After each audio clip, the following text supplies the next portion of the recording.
The wind swept across the open plains, rattling the loose boards of the old corral and carrying with it the scent of dust, leather, and something heavier, something like regret. Jeb Holloway, once a feared bounty hunter, and now just another fading shadow in a town too small for legends, adjusted the brim of his weathered hat as he stepped out from the barn. His limp was more pronounced that morning, the cold biting deep into his injured knee. But he didn't complain. He never did. Instead, he gave a low whistle, sharp and quick, that cut through the air like a blade. From the other end of the pasture, a powerful figure moved, for legs pounding against the frost-crusted earth, mane slicing the air like fire. The horse's name was Bramble, a coal-black stallion with scars along his flank and an unbroken defiance in his eyes. He didn't trot. He charged, every movement precise and wild, until he skidded to a halt just inches from Jeb. The two stared at each other, man and horse, both carrying the weight of battles fought and wounds barely healed. "You're getting faster," Jeb muttered, reaching up to scratch between Bramble's ears, though the stallion flinched at first before leaning into the touch. "Maybe I'm just getting slower." The sun hadn't even crested the ridges when the gunshot echoed through the valley. Jeb's instincts kicked in like they had years ago. He dropped low behind a trough, hand already on the revolver strapped to his thigh. Bramble reared, nostrils flaring. Another shot rang out, closer this time, sending birds screaming into the sky. "Damn it!" Jeb hissed, crouching behind the barn wall. He peered through a crack in the wood, eyes scanning the tree line. Then he saw it, movement near the ridge, a flash of silver and leather. Someone was watching the ranch. No waiting. Jeb turned to calm Bramble, but the horse had already moved, circling restlessly, sensing the danger but unable to name it. Another shot cracked, and that's what happened. The bullet wasn't meant for the horse. It was meant for Jeb. But Bramble, perhaps spooked by sound or maybe pulled by some unknowable bond, stepped between Jeb and the muzzle flash at just the wrong moment. The shot hit Bramble high in the shoulder, spinning him with a scream that sounded more human than animal. Blood sprayed across the dirt. Jeb shouted, wordless, primal, and fired blindly toward the ridge. The attacker disappeared. Bramble dropped to his knees, snorting, his eyes wide and wild with pain. Jeb was at his side in an instant, pressing his hand to the wound. "No, no, no, don't you do this," he murmured, voice trembling. "You stubborn old bastard, don't you go down like this." The blood poured freely, hot and slick between his fingers. Jeb tore off his scarf and pressed it hard against the wound, but it was clear. This wasn't something a scarf could fix. Within minutes, the ranch hands came running. One of them, Eli, a wiry young man with too much fear in his eyes and not enough calluses on his hands, knelt beside them. What the hell happened? "Sniper," Jeb said. "Took the shot from the ridge." "Sheriff." "No time. Get the vet. Now." Eli didn't hesitate. He turned and ran, boots slipping in the blood-soaked earth. Jeb stayed. He always stayed. The sun began to rise, casting a golden sheen over the chaos. The bullet hadn't killed Bramble, not yet, but the stallion's breathing had turned ragged, each rise and fall of his chest to struggle. His powerful legs twitched, as if trying to rise, to run, but they couldn't bear the weight anymore. Jeb looked into his eyes and saw something that broke him. Not pain, not fear. Apology. "I should have seen it," he whispered. "You took that shot for me. And I didn't even see it coming." Bramble nickered weakly, pressing his head into Jeb's chest. The vet arrived 40 minutes later. Dr. Lena Cross, broad-shouldered and blunt, arrived in a cloud of dust, her truck screeching to a halt. Without wasting a second, she opened the tailgate and pulled out her kit. As she approached, she spared Jeb a glance. "Should have known it'd be you in the middle of this mess." "Don't start," Jeb muttered. "Just fix him. I'll do what I can." She examined the wound quickly, hand steady but her expression grim. Bullets lodged deep. Missed the lung by inches. He's lucky and unlucky. He's strong. He'll need to be. She set to work, cleaning the wound, stitching, and injecting something to dull the pain. Bramble trembled, but didn't fight her. Jeb stayed close, holding his head, whispering the same things he used to say back when Bramble was just a feral beast trying to kill everything that moved. "You're going to be okay," Jeb whispered, voice rough. "I swear it." The others eventually drifted back to their chores. But word spread quick. Someone had tried to kill Jeb Holloway, and a horse had taken the bullet instead. That night, Jeb sat on the porch with a shotgun in his lap and a bottle of whiskey untouched beside him. Bramble lay in a makeshift stall by the barn, wrapped in blankets, breathing shallow but steady. Every creak of the wind, every flutter of a leaf, Jeb's eyes snapped toward it. Whoever took that shot wasn't finished. They had aimed to kill. But it wasn't just about Jeb anymore. The moment Bramble stepped into that bullet's path, something changed. It wasn't just a horse taking a bullet for a man. It was sacrifice, loyalty, a silent promise between two scarred souls who had spent years learning to trust each other. And now, someone had tried to shatter that bond with lead and hate. Jeb leaned back in his chair, eyes burning with fury and something colder beneath. Tomorrow he would ride. If Bramble could stand, they'd ride together. If not, Jeb would ride alone. But one thing was certain. He wouldn't wait to be hunted again. Not after this. As the stars came out over the plains and the night settled heavy across the wounded ranch, a single thought burned in Jeb's mind. They missed, and he wouldn't miss back. The morning broke slow and sullen, like it didn't want to rise at all. Mist clung to the dirt paths and fences like ghosts unwilling to let go. And Jeb Holloway hadn't slept a wink.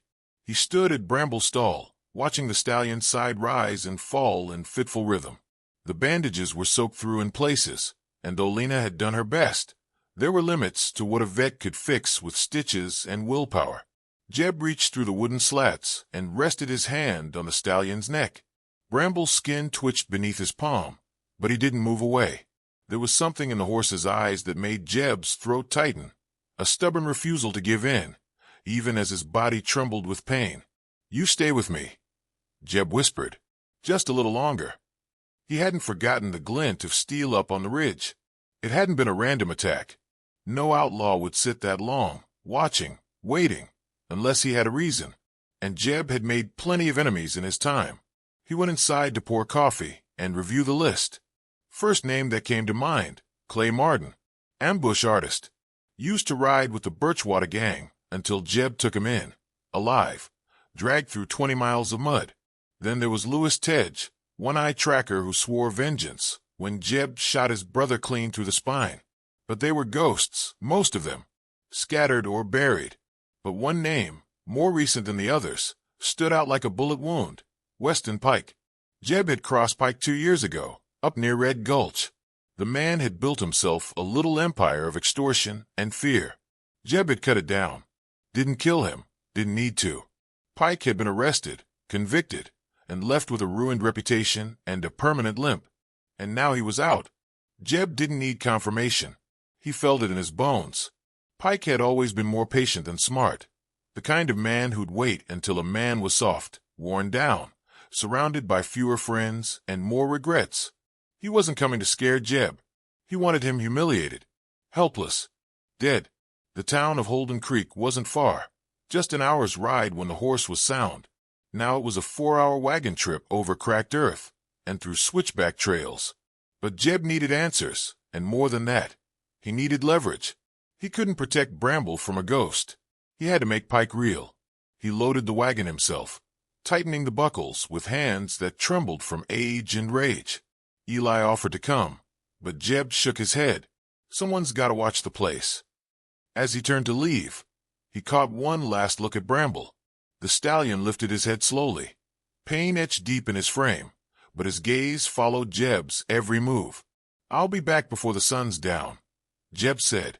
The ride was slow, bone-jarring, and filled with silence. Every rattle of the wheels felt like a reminder of how time had changed him, how slower hands couldn't draw like they used to, how Bramble wasn't invincible. But Jeb pushed forward, gritting his teeth, refusing to entertain the idea of retreat. Holden Creek had changed. It was cleaner than he remembered, newer buildings and younger faces, but still wore its scars under the surface. He parked the wagon outside the sheriff's office and stepped in, the door creaking behind him. Sheriff Mallory looked up from his desk, mustache twitching slightly when he recognized the visitor. "Well, I'll be damned." "Don't start," Jeb muttered. "You look like hell, Jeb." "Been there." Mallory set down his pen and gestured for him to sit, but Jeb stayed standing. "I need information." "What kind?" "Weston Pike. Where is he?" Mallory scratched his jaw, hesitating. "He got out 3 months ago. Never came back through town officially, but word is, he bought some land out near Dry Pass. Hired a few rough types. Keeps to himself." "Gunman with a long rifle," Jeb said. "Shot at me yesterday. Hit Bramble." Mallory's jaw clenched. "That horse of yours." "Bullet took him down. He's alive for now." "You think it was Pike?" "I don't think. I know." The sheriff leaned back, sighing. "Dry Pass is out of my jurisdiction. Borderland territory. Lot of strange folk pass through there. I'm not asking for a badge. I just need to know where to find him." Mallory nodded slowly, scribbled an address on a torn page. "You go knocking on his door alone. You better be ready to do more than talk." "I'm not going to talk." Jeb left before the sun reached its peak, the paper folded in his pocket, heart pounding with a dark clarity. Pike wasn't just a threat anymore. He was a target. And this wasn't revenge. This was survival. Bramble had taken a bullet meant for him. Now, Jeb had to make sure no more came. By late afternoon, Jeb reached the edge of the Dry Pass canyons. He didn't ride straight in. Instead, he climbed the western bluff and scanned the valley through his spyglass. Pike's camp sat nestled against the rocks, 3 tents, a cook fire, and a squat cabin with one window shuttered and barred. A single man sat near the fire, cleaning a rifle. Another paced along the ridge trail. And there, stepping out of the cabin, Weston Pike himself. He looked older, heavier, but not weaker. There was a calm meanness to him, like he'd aged into his cruelty instead of past it. Jeb lowered the glass and took a breath. He wouldn't strike today. Not yet. He had to be smart, move like Pike expected the old man to be too broken to fight back. But he wasn't broken. As he turned to leave the ridge, careful not to cast a silhouette in the fading light, a shape moved behind him. Quick, deliberate. A man. Jeb froze, hand brushing the grip of his revolver, but the figure stepped forward, both hands raised. "Easy, Holloway," the man said. Young, maybe 30, wiry like Eli, but with eyes too steady to be green. "Who the hell are you?" "Name's Rafe. I used to ride with Pike. Not anymore." "You following me?" "Protecting you." Jeb narrowed his eyes. "Pike sent a second shooter," Rafe continued. "He missed yesterday, but he'll try again. Pike doesn't leave loose ends. I owed Bramble my life once. Thought maybe I could pay that debt forward." Jeb studied him in silence. "You gonna shoot me?" Jeb shook his head. "Not today." They stood at the edge of twilight, shadows long, air cooling. "Then we've got work to do," Jeb said, voice low. And behind him, far off in the valley, the last light flickered on Pike's window. Dawn crept over the Dry Pass canyons like a thief, quiet, uninvited, and full of intent. The rocks glowed faintly with the first light, while cold shadows clung to the ground. Jeb Holloway crouched behind a ridge boulder, eyes trained on the cabin below. Rafe lay beside him, glassing the terrain. Neither spoke much. They didn't need to. The plan was silent, simple, and dangerous. 2 at the fire, 1 in the loft window, Rafe whispered. "Pike'll be inside, probably still sleeping off whatever poison he calls whiskey." Jeb nodded. "You sure about the back entrance?" "Stone steps behind the smokehouse. Leads right into the kitchen. Unlocked if he's still the lazy bastard I remember." Jeb checked his revolver, eyes flicking over the chamber. Loaded. Smooth. It didn't tremble in his hand today. Something in him had gone still. Cold. Bramble's blood was still in the dirt back home, and Pike's reckoning was long past due. Rafe turned to him. "You don't have to go in. I've handled worse than this." "No," Jeb said. "This one's mine." They moved like wraiths down the slope, weaving through sagebrush and boulders. The morning wind had yet to pick up, and the silence felt heavy, watchful. As they neared the rear of the compound, Rafe peeled off toward the front. His job was noise, something loud enough to draw attention away from the cabin. Jeb's job was final. He reached the smokehouse, crouched low behind its warped frame. Just as Rafe said, a set of stone steps disappeared behind it, cut into the canyon wall. Jeb descended them quickly. At the base, he reached the narrow door and tried the handle. It opened with a click.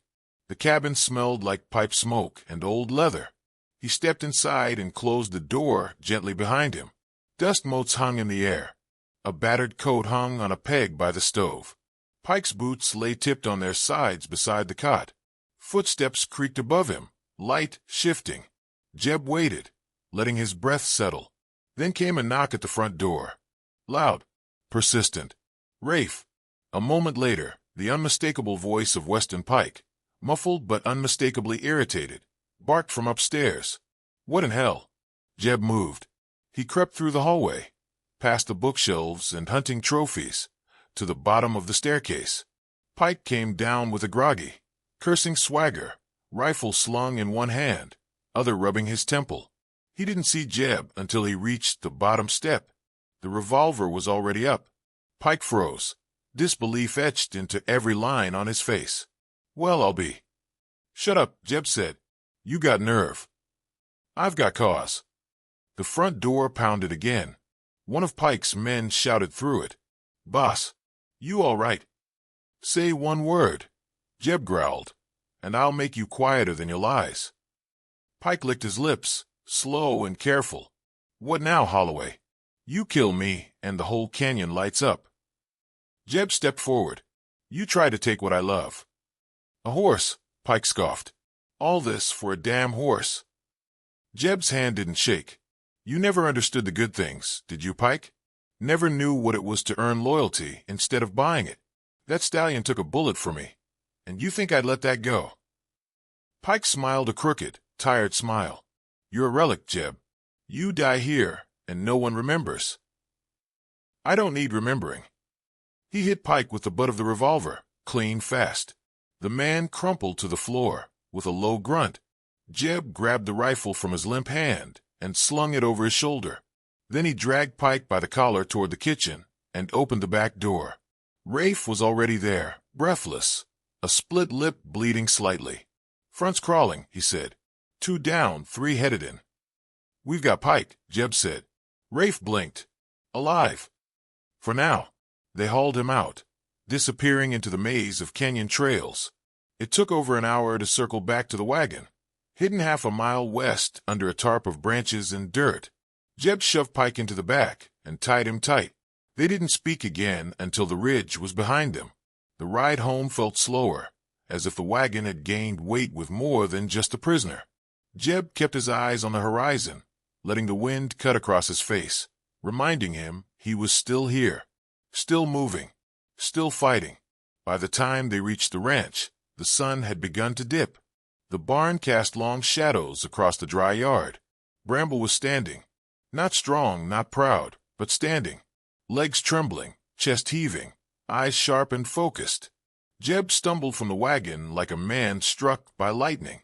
He walked across the yard, past Eli, who froze when he saw the tied-up man, and went straight to the stall. Bramble turned his head slowly. Recognition sparked. Then a faint whicker, soft and steady.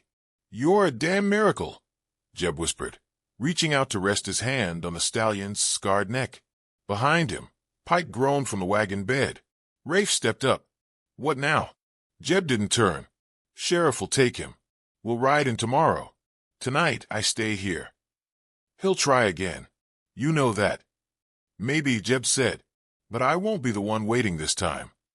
Rafe nodded and backed away, understanding carved into the silence between them. As twilight fell, Jeb sat in the barn beside Bramble, listening to the breath of a creature that should have been gone but wasn't. He watched the stars climb, one by one, into the black. He thought of Pike's face, slack with fear. He thought of all the years he'd spent trying to outrun his ghosts, only to realize he'd never really been alone. Not as long as Bramble was near. He stayed there long into the night, one hand resting on the stallion's withers, the other on his own heart, where the fire still burned. The jailhouse in Calico Ridge hadn't changed in 20 years. The iron bars were rusted in the corners, the floor still cracked from a storm back in '82. But it held West and Pike just fine. Jeb stood on the other side, arms crossed, watching the man pace the cell like a caged wolf, agitated, lean, and too proud for his own good. Sheriff Dawson leaned back in his chair, boots crossed on the desk. He's yours to press charges or not, Holloway. But he's got friends, and pockets deep enough to make problems. I'm not after revenge, Jeb said. I want quiet, my land, my life, and for him to remember the line he crossed. Pike stopped pacing. You're wasting your breath, Jeb. You think throwing me behind bars makes you a hero. I don't care about being a hero. You dragged me in like a dog. No, Jeb said, voice low. I dragged in a man who sent hired guns after a half-dead stallion, and would have burned my barn to ash if it meant getting his prize. Pike sneered. You don't know what that horse's bloodline is worth. Jeb stepped closer to the bars. I know what his life is worth, and that's more than you'll ever understand. Dawson cut in, voice dry. He'll be transferred to Dry Creek by week's end. Circuit judge'll sort him. Jeb nodded. That's good enough. He turned to leave, but Pike called after him. You think this is over? Jeb paused in the doorway, then looked back. No, he said. I think this is where it starts. Outside, the wind had picked up. It carried dust and whispers through the wooden slats of the porch, tossing grit into the sky. Jeb tightened his coat and walked toward his wagon where Rafe waited, one leg propped on the wheel, arms crossed. Well, Rafe asked, he'll face the judge. You really think he'll serve time? I think it'll slow him down. Rafe nodded once, then pushed off the wheel. Got word from Hollis. That vet from the city. He's coming tomorrow. Wants to see Bramble himself. Jeb exhaled. I don't need city men poking around. He ain't coming for sport. Hollis says he's some kind of specialist. Studies trauma in animals. Thinks Bramble's survival might help others. Jeb studied the horizon, long as they don't put him on a poster. Rafe grinned. Too late for that, old man. The story's already getting around. Back at the ranch, the world moved on in small, significant ways. The fields had begun to green with the early signs of spring. The barn smelled less like blood and more like hay again. Bramble was eating well, still stiff, still healing, but no longer fading.